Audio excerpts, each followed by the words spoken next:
What's up, people? Welcome back to another explanation video. This time I'm gonna go over one-handed sword for the things to know.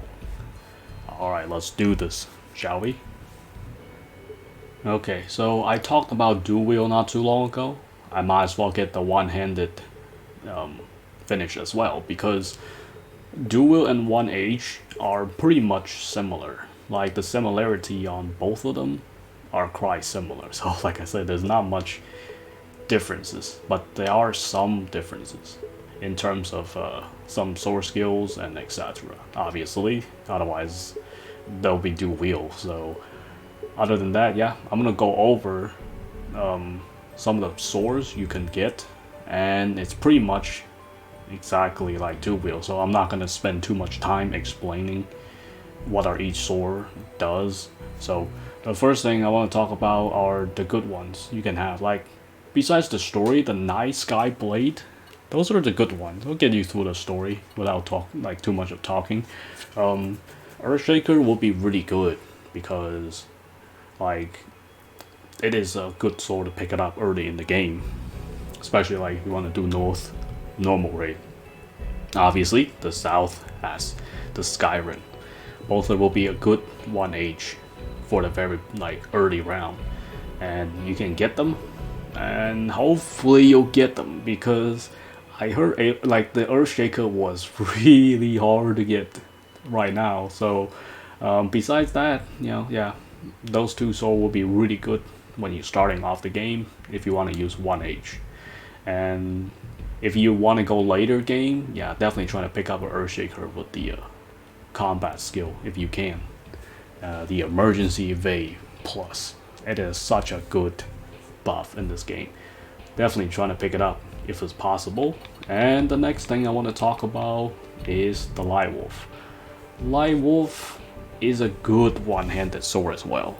Early round, when you're starting doing North Extreme, that's where you'll encounter it. Like I say, it's the same as dual wield, same location, Extreme. So you can get the 4 different versions, but try to exclude Vitality. You can get the other 3 versions, except the Vitality. It's not really needed. Like the Strength and Vitality, yeah, you can pass that. I mean, if you really want to use it, if that's the only one you got early in the game, use it. It's okay. It won't be as much as like the other stats, but hey, it's better than nothing. So next thing, the Alloy Sword. When you reach the level 200, that's where you start getting that stuff if your RNG is good. Otherwise, 300, the Almighty Steel Edge. It's definitely one of the best swords in the game right now. So that will take a little bit time to get. If you can pass 200, past 300, then yeah, you can get them. Other than that, the Forget-Me-Not. That is a really good one-handed sword. That's definitely actually my favorite one-handed sword to use in this game at the moment. Yes, I know it's not as powerful as Almighty Steel Edge, but I'm using it for the fun of it, because we gotta use this sword somehow. So it's not bad actually. It's quite decent if you're using for 1H, because all you gotta do is just complete the DLC and get it. That's why I save the DLC stuff till last, because there's some people that don't have the DLC. So like I said, if you have the DLC, get this sword, finish the story, grab the sword ASAP, and you'll be able to use that for a while until you get the Almighty. Other than that, this is a really good one-handed sword. It has super high accuracy when you upgrade it, and really good strength, good dex and attacks, and skill power as well. So that's all you really need for one-handed sword. Like, you want that stuff, and it has good crit as well. Special accuracy, interesting. Not really using for debuff or anything, but yeah, it has special accuracy as well. So like I said, all these swords are really good for one-handed, just as the same as dual wield, except you don't need it to get 2 copies. So, just 1. Okay, so the next thing is the sword skills. There are 8 of them. Most of them are actually really good compared to go, there wasn't not much to talk about. Like, yeah, one-handed sword skills are actually really useful. Like, vertical is the only one you really need to time it to do all 3 levels, but the timing isn't too bad. It's much easier than doing Shine Circular and Infernal Ray. Much easier. That you can easily time it, no problem. Vorpal, you charge it. Snakebite and Photon. Photon is troll. Like that thing is really just like, oh man, it's like you have to aim it so right, like aim it right for the projectile, which was not really useful, to be honest. But you might be able to find fun of it. Like these two, they're okay. Savage, it's okay. You know, like I say, use whatever you want. It's fine. But I am going over the sword skills. You know, most of them, that's what I use. Sonic Leap, it's really good skill. It's a single hit, but it hits really hard. Again, they throw us with a vitality. Anything but vitality, this skill will hit really hard. Anything but vitality. But that will give us, you know, vitality but anything. What can I say? So, although it's just vitality, this thing can still, you know, do quite a bit of damage. So it's actually a good recommendation to use it. Actually, it's pretty fast as well to get the 4/4, you know, or higher. You know, 2 and 3 easily. Horizontal square. This is a really good skill. That's like the DPS skill that you really want if you like want to spam it. It has 3 levels. You have to press all 3 levels. It automatically branch. You don't need to time it, but you just need to press, you know, the sword skill till 3 levels. That's pretty straightforward. Like, to get 3 stars on all 3 of them, you have to use all 3 of them, obviously. Like, if you only use the level 1 version without pressing the others, you're not going to get the other 2. So just make sure you do all 3 levels if you want to do, like, get 3 stars on all 3 of them. Other than that, Nova Ascension. Obviously, Nova Ascension is the EX skill, which expected to hit the most and the hardest. Nova is quite, you know, OP. Like, most people would think dual wheel stoppers is OP, but actually Nova Ascension, it can hit more than Starburst sometimes. Depends on who you're fighting. Depends on how you customize it, because it's 150 compared to 80, 120. So obviously that number is much higher. You will hit more than, you know, Starburst. But the thing is, Starburst has 16 hits. This thing only has 10 hits. So it is a little bit plus minus. Depends. So overall, they're pretty much equal, similarly. The one more thing I forget to mention is that it does have down, you know, defense down if you can hit the use the special accuracy and do it. But the thing is, it requires so much special accuracy to land that defense down. You can play around with a Nova Ascension, you know, for debuffer. But the thing is, when it comes to higher enemy, you're not gonna land it. So therefore, it's not really good. Other than that, if you're using for low, you can technically use an AI and make them as 1H debuffer. They can hit that defense down. It's actually really useful, and anytime you have a defense down on enemy, you do a lot of damage. So they don't last forever. They only last, some of them last 5 seconds, 10 seconds, 15 seconds, I think. I don't remember, but somewhere there. Other than that, yeah, that's another thing. When it comes to Nova Ascension, you can hit the debuff if you have enough special accuracy, but it requires so much to the point it's not really worth it. And you can't really hit higher enemy with that amount of special accuracy. Okay, so the next thing I want to talk about is the sword skill customization. As usual, strength and agility. You guys know what to do. It's basically the same as the Starburst. Excuse me. Recommended armor, steel armor, obviously. The other armor you could really use, Forgotten Outfit, it's fine. Abyssal Clothes. So these actually works, you know, like you can focus on one strength Early game, like I say, use the normal version, like the Arachnod, normal armor, normal steel armor, normal aberrant armor. So like I say, anything is fine. You can focus on like just strength or just agility alone. It's fine. But the thing is, get a little bit both of them, but it doesn't hurt. It's more like which one you have higher. So focus on that instead. So strength alone is fine. Don't have to worry about agility. But if you can get the agility at the same time, yeah, it will be really good.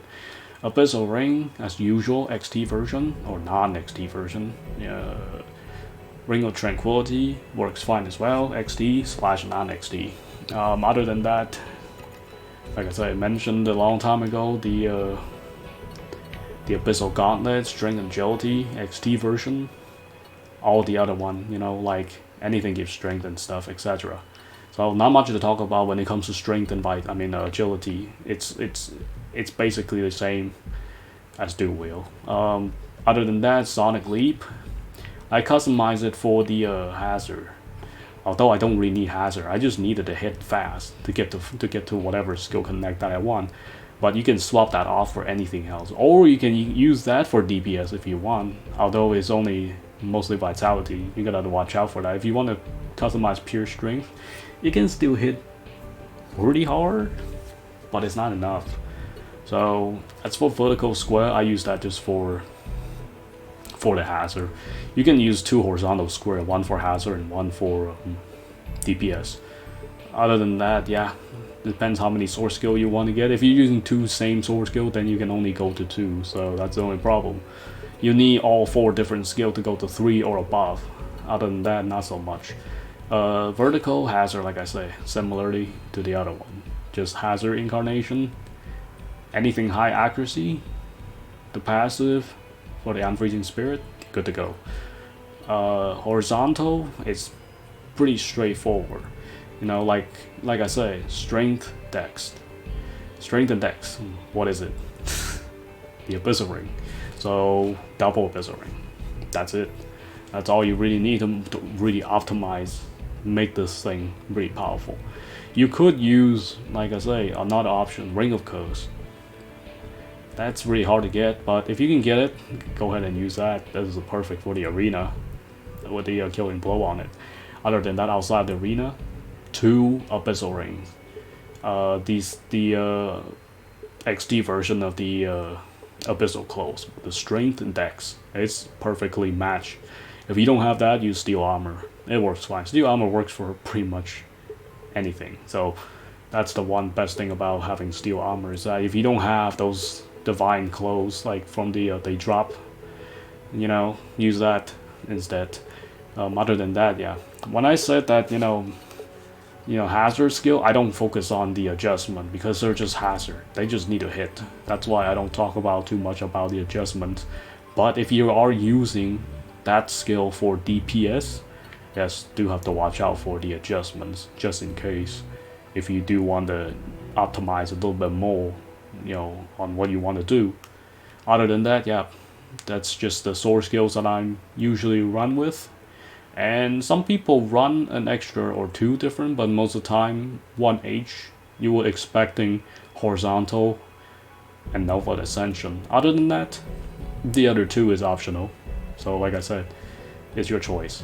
And other than that, yeah. Okay, let's bring to the, as usual, talk about how good is 1H in this game at the moment. Honestly, 1H is really powerful. It's not as fast DPS as Dual Wheel, but the thing is, 1H can, do what Dual Wheel does, but the thing is, it's just a little bit less DPS, less speed. Other than that, Dual Wheel obviously will be superior because there are 2 of them, so 1H, it is a little bit underneath it. But the thing is, 1H can still do Divine Beasts. You can 1-down them. I don't know about the Forgotten King. I tried. I don't think you can at the moment. Maybe. Other than that, yeah, you can do all the raids with 1H. You can do all the Ancient Apostle with 1H. The only thing that one-handed is missing is the accuracy. It is really difficult to down the enemy, especially when you want to maximize, like the setups and DPS, etc. It's pressing the X to down the enemy that a lot of time that's the problem, especially doing the higher arena and stuff. There's not enough accuracy to down the enemy. The damage is there. To down the enemy, it's not there sometimes. That's the only thing you really have to watch out, is to down the enemy, not necessarily killing the enemies. The killing part is straightforward, pretty easy. Like, they really need to give us like higher accuracy for 1H, but if they do that, people can stack two of them, which kind of broken OP. So I can see why they're doing 1H, where like you're not gonna get as much, out of it. But the source skill power will make it up for it, and the adjustment will make it up for the lack of DPS when it comes to dual wield. But the thing is, we can always stack it, so that's what makes dual wield so much more OP than 1H. With that being said, 1H is still one of the my favorite to use, honestly. Like, I use a lot of 1H. I mean, most of the time you'll only see me using in the video, but like I say, I use all these weapons when I do testing and etc. and stuff. I use all of them. I mean, I like all the weapons. I mean, there is some like favor, and there's some okay. But the thing is, most of them aren't bad. They're all really good. It's just how you can maximize that weapon, how you can bring the weapon's potential to its maximum. It's not as simple. Some of the weapon takes time to figure out what kind of stuff they're using and how you maximize it. Some don't. So that's where like, testing comes from. That's where most of the builds, when I make them, I test them quite a bit, because to figure out like what will be a good custom and stuff. Majority of the time you can kill enemies, no problem. But like when it comes to knowing what would be the best option, it's hard. Like, I don't have that right off my back in my head, that knowing this is what I'm gonna run. Majority of the time I have to go into the raid or go fight something and put this item on and test it out. That's how builds really made, It's by putting stuff, into the test and find out. It's not like oh, it looks easy. It's not. Every time you come up with a build, it's not as easy. I mean, it can be similar, but the thing is, there's still things different. Other than that, like I say, 1H is really powerful. There's plenty of source skills you can use, and the source skills are actually really powerful. So besides that, not much to say about one-handed. One-handed is really, really strong. Right now, it is really, really strong. I know there's people who like to use one-handed over dual wield, because it's just really their style and stuff, which is fine. One-handed is definitely more powerful, than a lot of weapons. But the thing is, like I say, it misses the accuracy to down the enemy sometimes, when especially trying to maximize the DPS. Other than that, there's not much flaw for the one-handed. You can pick them up just the same as pick up dual wield. Some people prefer to have one-handed over dual wield in a lot of cases. Some people prefer the other way, having dual wield over one-handed. But whichever you like, there's not really wrong. Like I say, one-handed can do exactly the same as dual wield, but just not as fast. It can hit hard. It's just not as fast. They do make it. Hopefully, they do make something good in the future for one-handed. But unless they figure a way to balance somehow, when you equip one-handed, you get boost. The one-handed will never catch up to dual wield. I mean, it will be always short. That's the only thing when it comes to one-handed and dual wield. Alright people, I hope you guys enjoy it. That's pretty much it for the one-handed. Not much, you know, like I said, it's the same or similar to dual wield because, yeah, not so much differences. It's just somewhat of a sword skill is different and how you use it. Other than that, yeah, it's pretty straightforward. Hope you guys enjoy it. Until next time.